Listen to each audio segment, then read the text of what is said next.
তো বন্ধুরা চলো আজকে আমি কি রান্না করেছি দেখিয়ে দিই। এখানে আছে ভাত, এক হাঁড়ি ভাত আছে।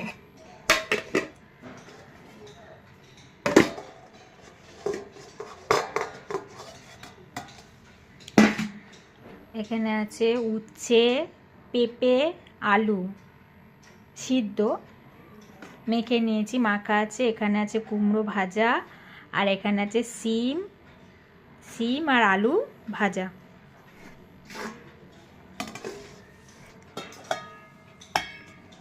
এখানে আছে পোস্ত, আলু পোস্ত,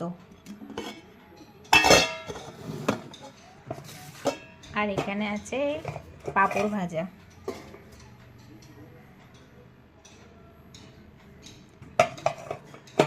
তো এই আজকের আমার দুপুরের রান্না বন্ধুরা।